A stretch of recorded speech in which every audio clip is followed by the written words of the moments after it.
Hey y'all, we need to talk about the new TV series Demascus on Tubi. Oh my gosh. But listen, the beginning of this video will have no spoilers. I just want to give you my rating and my review of season 1, episode 1. And then towards the end, I want to give you a recap of episode 1. But before I get into things, let me introduce myself if you're new here. My name is Brandi, and I realize that you could be on any channel in the world, but you're right here with me. And I really do appreciate that. But please go ahead and like this video. It really helps the channel out. And also subscribe to the channel if you do like watching TV show reviews and also movie reviews. Now this series has 6 episodes, all available right now for free on Tubi. I'm only on episode 1, just got done watching, right? But let me tell you my rating. It is a solid 10 over 10 so far. And I'm going to tell you what I love about this series. But first, let me tell you the premise of the show. Demascus revolves around a 33-year-old black man who embarks on a journey of self-discovery using experimental reality-bending technology, specifically digital psychiatry,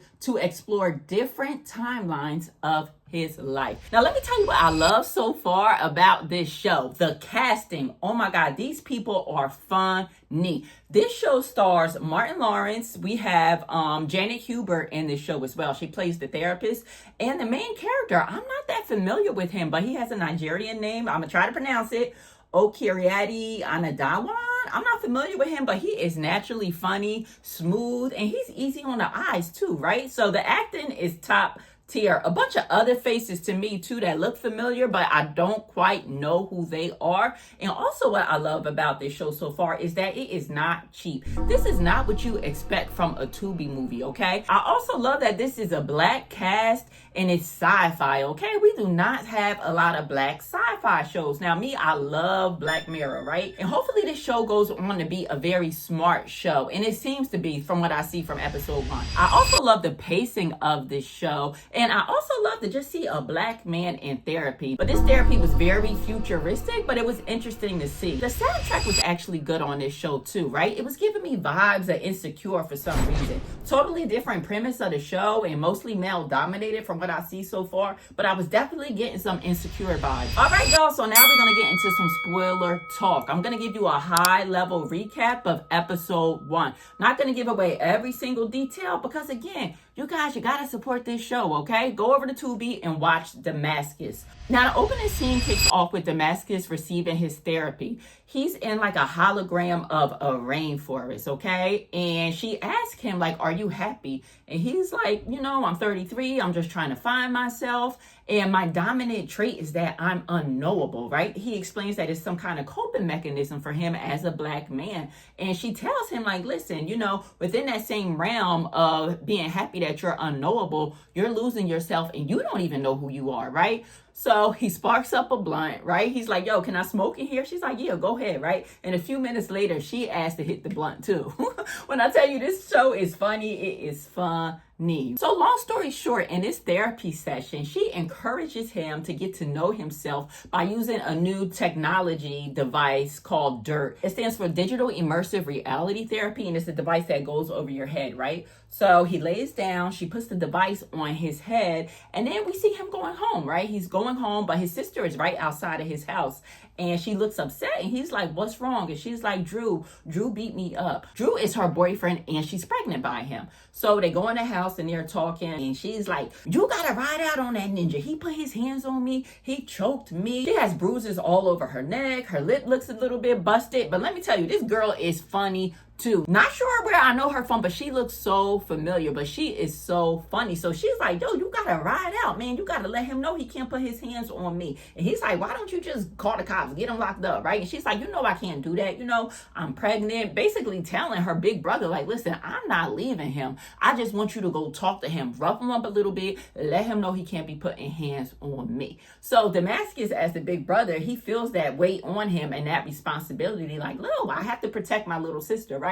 So he goes to his digital assistant called Shakina, right? Everything in the show is very futuristic, by the way, right? So it's very futuristic. And he's just searching through his contacts and his his phone looking for somebody he could call that could help him ride out on his sister's baby dad, right? So he comes across Red's name. He hasn't spoken to Red in 2 years, right? But Red is so funny too, right? He calls Red up and Red is just code switching because he's a prosecutor, I believe, or a public defender.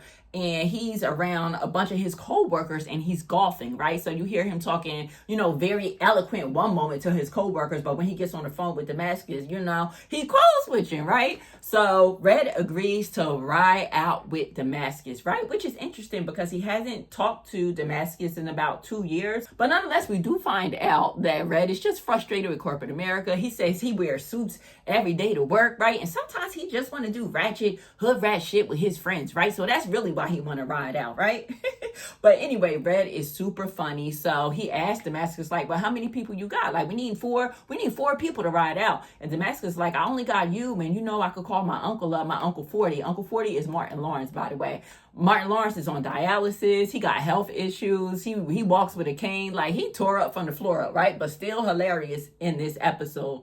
So Red tells him, like, listen, we need more people than that. Like, I'm going to call up one of my goons. I got people, coming out of jail that owe me a favor, right? Then in the subsequent scenes, we see them in the car about to ride out. And they picked up a young man that looks a little bit like Little Dirk, right? He got the locks like Little Dirk. And he was funny, too. When I tell you, this cast, they just gelled together so well. The casting in this show is phenomenal, right? So they're in the car about to ride to the sister's house, right? And Demascus finds out that they're all strapped. They all have blickies with them. And he's like, why do you guys have guns? Like, I'm just going to talk to him. Like, I don't want to hurt him. And they're like, no, why don't you have a gun? Nobody don't talk no more. You got to be strapped nowadays, right? Especially Martin. He was definitely trying to spit game like, yo, you got to be strapped. You can't just be trying to talk to people, right? So Demascus tells them before they get out, like, please leave the guns in the car. We don't need that. We just need to talk to him, rough him up a little bit, right? Mind you guys, I'm leaving out a lot of dialogue. It's a lot of jokes being told in the car. It's a lot of camaraderie. Just the energy within that car ride was lit.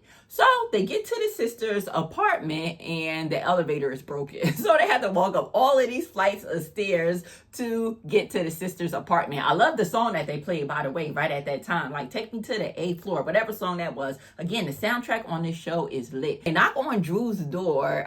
He lets them in and it just wasn't going as I expected for a confrontation, right? So Demascus asked his sister's boyfriend, like, what happened? Like, you choked her out, you hit her, what happened, right? And then Drew, I believe his name is Drew, he showed Demascus a stab wound. He like, no, I didn't choke her out. That was self-defense because she stabbed me.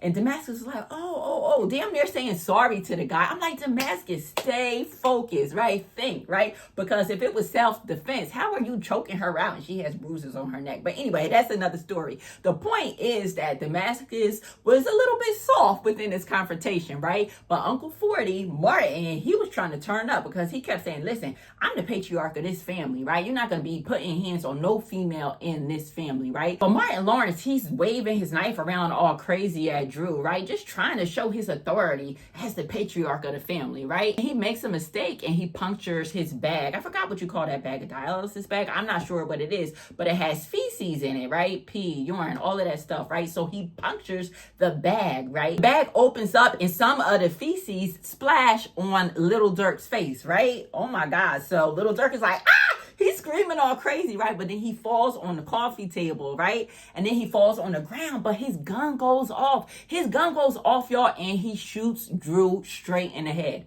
Oh my God, what a scene, right? So Drew dead, y'all. That was not the intent to go there and kill the sister's baby dad, right? But he dead now. But what was so funny about this scene was it goes from being serious to funny, back to serious to funny. They're talking about therapy. They're talking about, issues and, just being a black man, just so interesting. But the episode ends off right there. So we see them just trying to wake Drew up. They're screaming his name. But again, he just looks like he's dead to me. But not sure what's going to happen, guys. But I am locked in. I am sad. Again, the casting is amazing. Please go ahead and watch this show. I'm not sure if I'm going to review or recap every episode individually. Not sure how I'm going to play this out. I actually want to do like a reaction video to the next episodes, but comment down below. Let me know if you watch reaction videos, if you'll be interested just to watch it with me that way, right? But anyway, guys, please be sure to like the video. Again, it really helps the channel. And also head on over to Tubi.